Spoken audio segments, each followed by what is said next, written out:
Tässä he tulevat.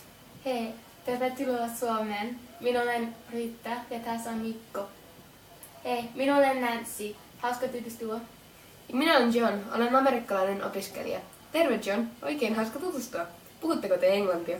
Kuule, puhumme englantia ja myös ranskaa, mutta tänään puhumme vain suomea. Mutta minä puhun vain vähän suomea. Sinä puhut oikein hyvin. Ymmärrätte kun minä puhun? Ymmärrän hyvin. Kiva. Oletko sinäkin opiskelija? Kyllä minä olen opiskelija, mutta Riitta on työssä. Hän on insinööri. Mitä sinä opiskelet? Opiskelen historiaa Helsingin yliopistossa. Entä sinä ja John, mitä te opiskelette? Me opiskelemme New Yorkissa. New York on varmasti kiva kaupunki. Niin on. Ovatko kaikki matkalaukut tässä? Kuule ovat. Yksi punainen ja yksi musta laukku. Tässä lukee John Green ja tuossa lukee Nancy Brown. Aivan oikein.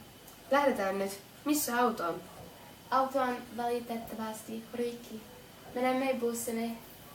Tässä on bussi. Se menee keskustaan.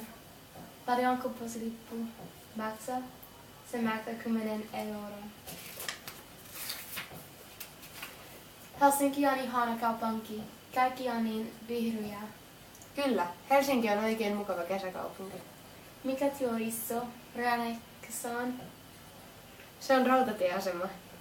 Missä asunto on? Keskustassa. Se on oikein mukava pieni kaksio. Missä te asutte? Me asumme ihan lähellä, lyhyen kävelymatkan päässä. Nähdään huomenna. Kiitos kaikista. Hyvää yötä. Hei hei. Hyvää.